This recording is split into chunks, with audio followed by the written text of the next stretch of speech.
The first thing I remember that morning was the taste of fear. Not the dramatic kind the movies show, but the quiet, humiliating terror that slaps you awake before your brain fully starts. The second thing I remember was the faint scent of jasmine clinging to my clothes, and that was somehow even worse, because jasmine meant her, and nothing about her was simple. By the time I opened my eyes and realized I was in the penthouse office of my notoriously cold, impossibly beautiful female director, I knew two things with painful certainty. 1. I had done something incredibly stupid. 2. I was going to feel the consequences for a long, long time. New York outside the glass walls was still waking. The sky tinted a pale blue that made everything look too clean, too honest. The opposite of everything I felt. I tried to sit up, hoping a miracle had happened overnight and none of what I feared was true. But the soft rustle beside me froze me mid-movement. She was awake, and she was looking right at me. I had always known Morgan Hale was beautiful. Everyone did. She had the kind of face that made people straighten their posture and doubt their life choices. Sharp jawline, eyes the cold color of winter steel, hair that fell perfectly no matter what. She was the kind of woman who could silence a room just by walking into it. I just never expected to wake up lying next to her. The worst part was not the night itself. The worst part was that I remembered too much the way her voice had softened for the first time since I'd met her. The way she'd looked at me like she saw something in me no one else had ever noticed. The way my own fear had dissolved into something warm and reckless. I didn't do reckless. Not ever.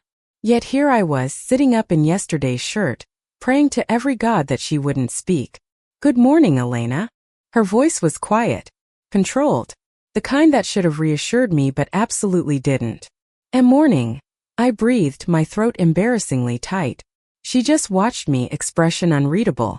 Like she always was in the office, except last night she had been anything but unreadable. Last night she had looked human. I blinked hard, trying to gather what little dignity I had left. "About last night," I began. "Yes," she said simply, as if waiting for me to confess something. "I'm really sorry. I shouldn't have. You weren't the only one who acted." She cut in, voice cool but not cold.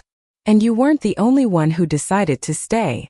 I felt myself shrink inside my own skin. This was going to ruin me. Or haunt me. Or both. Morgan slowly stood up, fixing her sleeves with the precision of someone who rebuilt their walls the moment morning arrived. Her gaze flicked to me, lingering for half a second too long. "You should get home and rest," she said. "We both have meetings this afternoon." The casual cruelty of it stung. Not because she meant to hurt me, but because I knew she didn't. I was just a mistake she wasn't ready to name. I stood as well, my knees weak for about a dozen reasons far beyond the physical. Right. Of course. This was nothing. Just bad decisions. From both of us. Her jaw tightened. Just barely. So subtle I would have missed it if I hadn't been staring at her like she held all the oxygen in the room. "It wasn't nothing," she said quietly. I froze. She didn't look at me as she said it. Didn't let the words linger. She simply walked past me, opening the door to her office like she was releasing me from something neither of us understood yet. "Elena, come to work as usual," she added before I left. "And don't avoid me." Avoiding her was the only thing I wanted to do. But the moment she said it, I knew I wouldn't be able to. Not now. Not after last night. Not after the way her voice had trembled around a truth she refused to say. I stepped out into the hallway, feeling like someone had rewired my entire life overnight. Little did I know that night had been the start of something far more complicated than a mistake. It was a beginning. A dangerous one. Beautiful one. A bond one never saw coming. The elevator ride down from the 48th floor felt like sinking through layers of alternate realities. Every ding of passing levels mocked me. I replayed everything in my head. The hours of drinking after the annual gala, the way she'd pulled me aside when she saw me overwhelmed, the quiet conversation on the rooftop overlooking the city, the moment her hand brushed mine and suddenly the world felt like a storm waiting to break. I remembered the softness in her eyes when she'd asked if I was okay. No one had asked me that in years. Certainly not her. And maybe that was why I had let myself fall for a single night. New York air rushed against my face as I stepped outside the building. I inhaled deeply, hoping the city smell would scrub last night off me. Instead, it stirred everything back up. I didn't even notice my phone buzzing until the third vibration. My best friend Lex had texted me. Where did you disappear to? Did you die? Am I planning a funeral? I swallowed, typing back with trembling fingers. Not dead. Just complicated. I'll explain later. Lex immediately called. Because of course she did. The moment I picked up, she gasped so loudly I pulled the phone away from my ear. Elena Price. You sound like regret wrapped in guilt dipped in shame. What did you do? I closed my eyes. Something very stupid. Stupid like kissing someone at the gala stupid? Or stupid like switching jobs stupid? Or stupid like I winced? Stupid like waking up in someone else's bed? Lex went silent for a full 3 seconds. Then, whose? Not a question, a threat disguised as one. I paced along the sidewalk, wishing a cab would splash filthy slush onto me, so the universe could match the chaos in my head. My boss, I whispered. Another heavy silence. Elena, she breathed. Your boss is a 40-year-old Ice Queen billionaire who once fired a man for blinking too slowly during a meeting. She didn't fire him for blinking. It was because, Elena. I sighed. Yes. Her. Oh my God. Oh my actual God. You slept with New York's coldest, hottest, richest lesbian executive. Lex, please. This is iconic and catastrophic. Say more immediately. But I couldn't. Not yet. Because even saying it out loud made it too real. And I didn't know how to feel about that.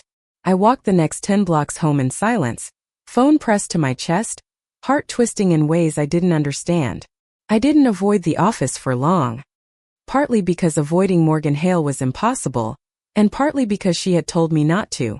And the terrifying thing was that a part of me wanted to see her again. Not for the night we shared, but for the mystery I had seen beneath her armor. When I arrived at Hale and Cross headquarters that afternoon, everything looked the same: polished marble floors, crisp modern decor, staff moving with military precision. But I didn't feel the same. My stomach tightened every time I saw the elevator that led to the executive floors. Every whisper of perfume reminded me of her. Every reflective surface made me check my expression. Terrified I looked obvious. My workstation felt too bright, too loud, too exposed. I had barely sat down when whispers floated near my desk. Did you see Director Hale's mood today? She's even more unreadable than usual. She came in early. Way early. She hasn't snapped at anyone yet, though. That's suspicious. If only they knew. I buried my face in my hands. Elena, a low voice suddenly said. I flinched so hard I knocked over my pen cup. Morgan stood there impossibly composed, the crisp lines of her suit immaculate, her eyes steady on mine. Too steady. Everyone around us scrambled into stiff professionalism.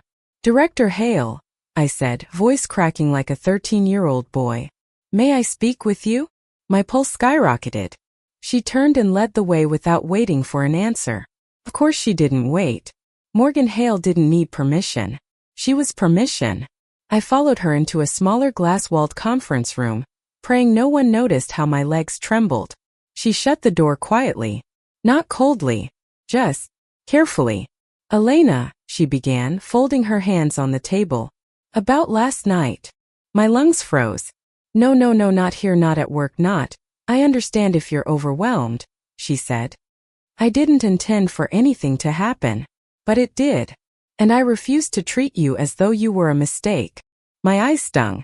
God, why did her softness hurt more than her coldness ever could? I'm not asking anything of you, she continued, voice low, except honesty. If you're uncomfortable, say it. If you want distance, I'll give it. But don't pretend it meant nothing. I stared at her. The woman who terrified an entire corporate empire was looking at me with vulnerability so subtle most people would miss it. But I didn't. Because I had seen that same vulnerability last night, whispered into the space between us. I'm not pretending, I said quietly. And I don't want distance. Her eyes softened. Just barely, but enough to undo me. Good, she murmured. Then she stood. Come to my office after your shift. We need to talk.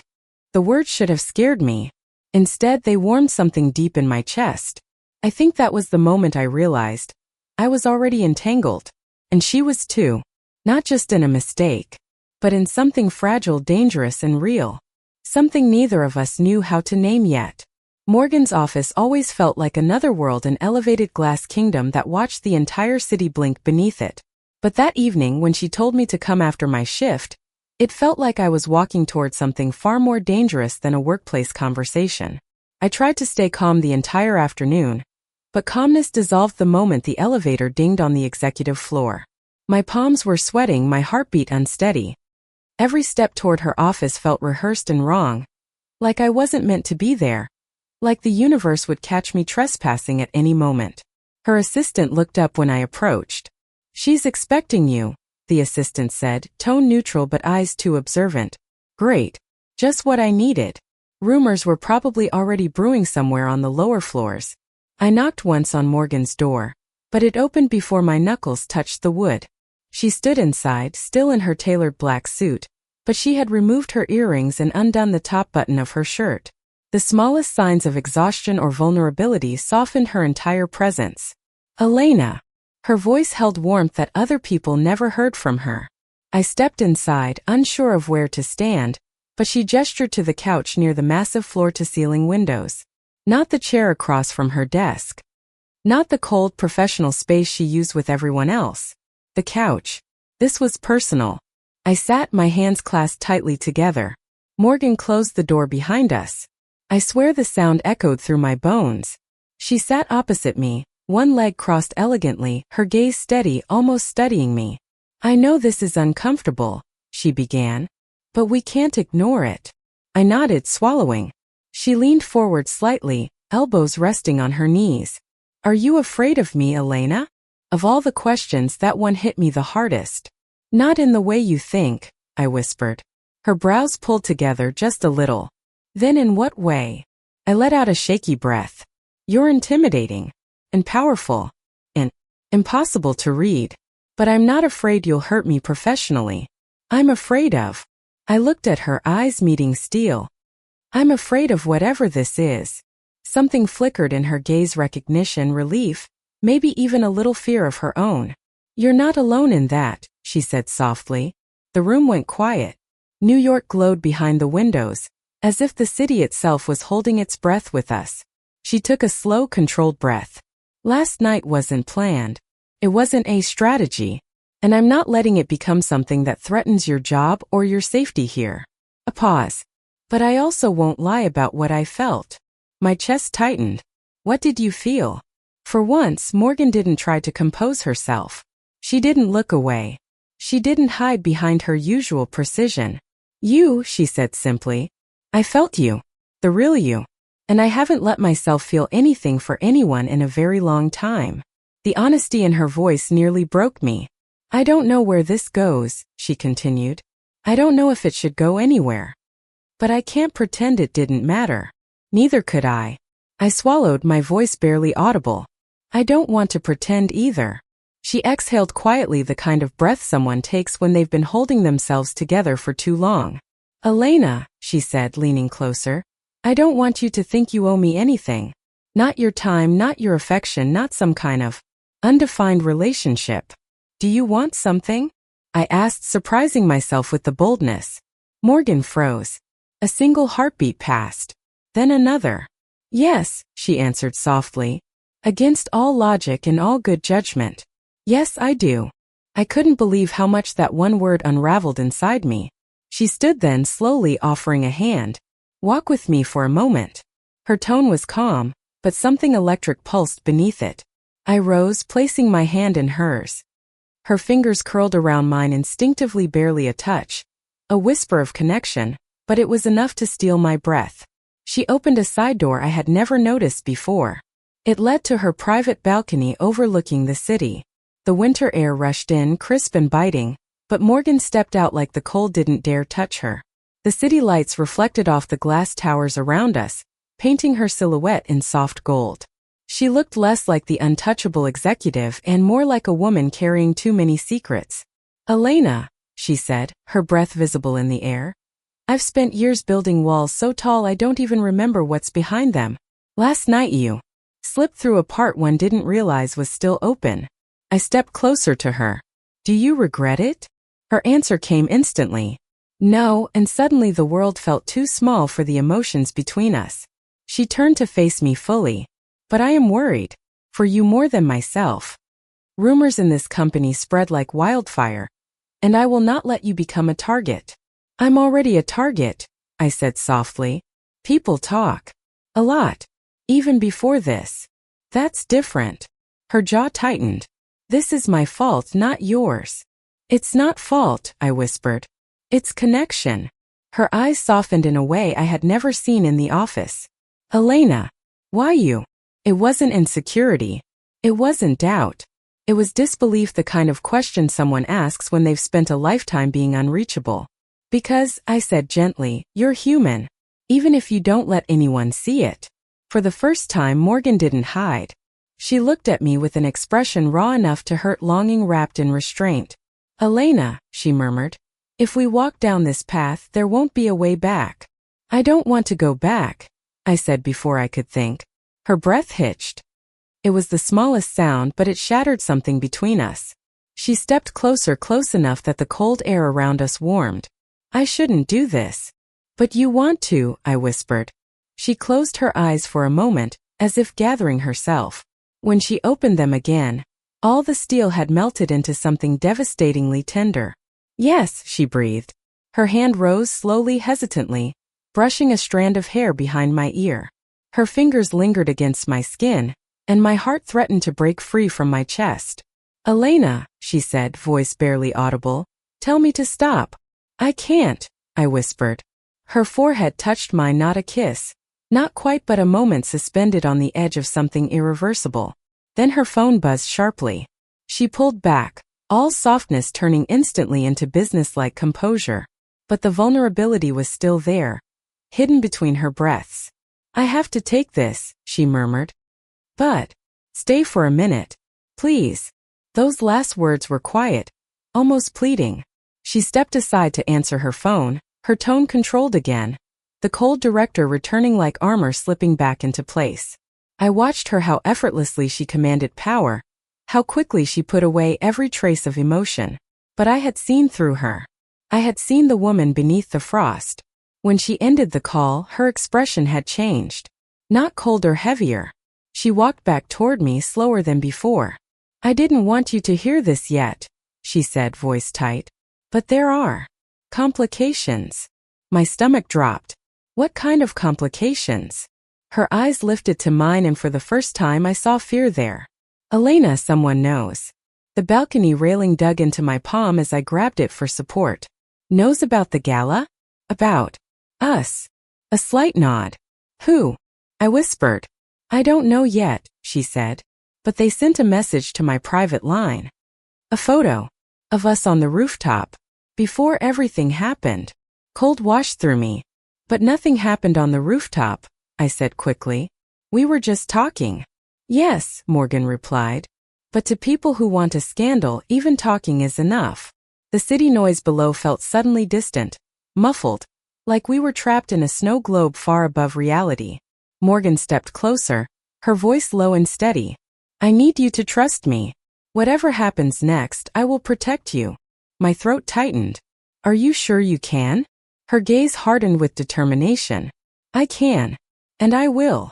Her words wrapped around me like a promise I didn't know whether to hold on to or fear. The wind picked up, brushing her hair gently. She looked at me again, and this time, the mask she wore for the world cracked just enough for me to see the truth beneath it. She wasn't just afraid of the scandal. She was afraid of losing me. Come inside, she whispered. It's getting cold. We walked back through the balcony door, the warmth of her office closing around us like a cocoon. She shut the curtains, blocking out the city, leaving only us in the dim, private glow of her office lights.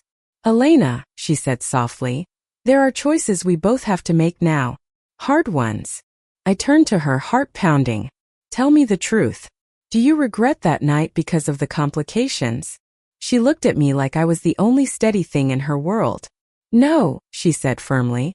I regret that the world might ruin something before we even understand it. My breath caught. She stepped closer, not touching, but close enough that warmth radiated between us. I don't want fear to decide for us. Then what do you want? I whispered. She let out a slow exhale, the kind that came from somewhere deep. I want you. I want to know you. I want to see where this goes. My heart felt too full. And too fragile. But, she added softly, not if it costs you your peace. It won't, I said. Not if we face it together. She held my gaze for a long moment, searching for something: hesitation, uncertainty, anything to tell her to walk away. She found none. Elena, she whispered, God help me. I think I'm falling. The air around us froze. My breath stopped. The world tilted. Because for the first time, the coldest woman I had ever known looked at me like I was fire. And I realized painfully, beautifully, I was falling too. The following days blurred into something strange, something suspended between danger and desire. Morgan grew quieter at work, but not distant.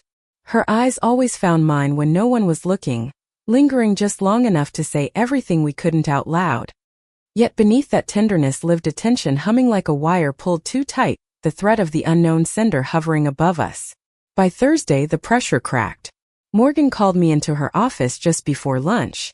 Her voice had that clipped, urgent edge that told me she was fighting not to show panic. Elena, she said the moment the door shut. I know who sent the message. My heart lurched. Who? She hesitated, her jaw flexing once a small rare sign of anger. Patrick, the vice director. He was on the rooftop the night of the gala, watching from one of the service stairwells. He's been holding the photos as leverage. For what? My voice wavered. Morgan's eyes darkened.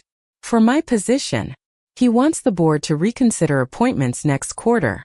And he threatened to use you to do it. A cold chill ran down my spine. Why me? I whispered. Because the board wouldn't care if he dragged you through the mud. You're not high-ranking. You're replaceable in their eyes. Her voice cracked on the last word, but she forced it steady.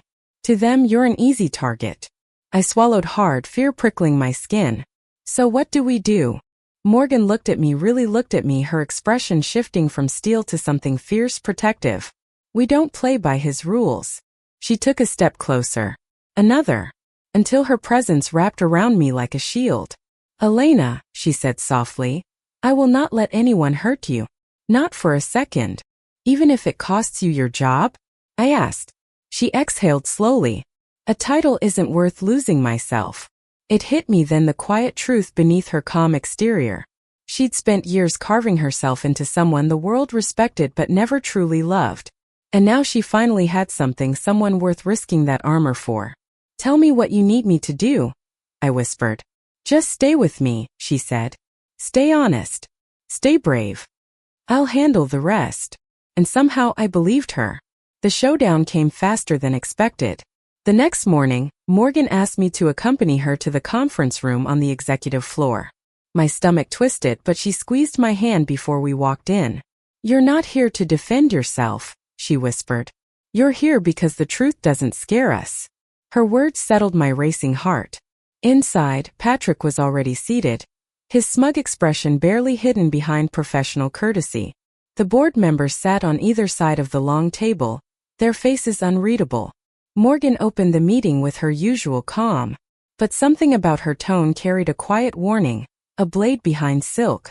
Patrick, she said, you've made serious accusations against my professional conduct. You also distributed unauthorized photographs of a private employee. Before we proceed, I'd like to make one thing clear: transparency goes both ways. The board shifted uneasily. Patrick scoffed. Morgan, let's not pretend this isn't a liability. She's a subordinate. You compromised the company, and Morgan cut him off. What I do off the clock is not your jurisdiction. And the photograph you used as leverage shows nothing more than a conversation. Yet you intentionally framed it otherwise. The room thickened with tension. Patrick's voice rose. You think they'll believe you over evidence? Yes, she said simply. Because I have my own. She tapped a button on the remote, and the screen on the wall lit up with security footage I'd never seen. Patrick, on the stairwell, camera in hand, following us, recording. The board murmured in shock. Morgan continued, voice cool as winter. The footage makes clear that Patrick not only intruded on restricted areas during a private company event, but also engaged in behavior that violates corporate privacy policy. His intent was sabotage. Patrick's face went pale. "You can't," he sputtered. "I already have," Morgan said. A board member spoke up at last. "Ms. Hayes, this is a severe breach of protocol on his part." Another nodded. "We will address this immediately." Patrick tried one last time. "She's manipulating all of you." "She's just protecting her little." Morgan stood so abruptly her chair rolled back. For the first time she wasn't controlled. She was furious. "Don't finish that sentence," she warned. The room fell silent. Patrick was escorted out, muttering under his breath, his career effectively over. When the door closed behind him, one of the board members turned to Morgan. "And Ms. Rivera." I froze. Morgan looked at me, and something softened in her eyes, a decision already made. "Elena has done nothing wrong," she said firmly. "If you intend to penalize her for being in proximity to a private conversation, consider my resignation submitted." My breath caught. The board quickly waved their hands. No, that won't be necessary. Ms. Rivera is not under review. We appreciate the clarity on this matter." And just like that it was over. The threat, the fear, the shadow hanging over us. Morgan exhaled for what seemed like the first time in weeks. She looked at me with relief so raw it almost broke me. When the board dismissed us, she led me out of the room with a hand at the small of my back, warm and grounding. We stepped into the hallway, and she finally allowed herself to breathe. "You were incredible," I whispered. She shook her head. "No, I was terrified. But I wasn't going to let him take something from me." "Something," I repeated softly. Her lips curved in the faintest, most fragile smile. "Someone." My heart fluttered. We walked into her office, shutting the door behind us. For the first time there were no secrets, no barriers, no lingering shadows. "Elena," she murmured, stepping closer. "I meant every word I said." Warmth spread through my cheeks. "Which part?" "All of it. But especially this." She reached for my hand, her thumb brushing gently over my skin. "I choose you. Not because it's easy, not because it's safe, but because it feels like the first real thing in my life." Emotion hit me so hard my eyes burned. "And if you choose me too," she whispered, "then maybe we can build something beautiful out of this mess." I didn't hesitate. "I already chose you," I said. Her breath trembled, then she closed the distance, cupping my face with both hands. Her kiss was soft, slow, careful, like she was learning how to let herself feel again. I melted into her, every fear dissolving as her warmth wrapped around me. When she pulled back, she rested her forehead against mine. "Stay," she whispered. "Not just for tonight. Stay in my life." I smiled through the tears in my eyes. "I'm not going anywhere." Outside the windows, the city kept moving, unaware of the quiet miracle unfolding in Morgan Hayes' office, the cold executive finding warmth again, and the girl who stumbled into her life becoming the anchor she didn't know she needed. And for the first time, the future didn't feel frightening at all. Felt like hope. Felt like us. Thank you for listening. Like and subscribe to get notifications about next videos.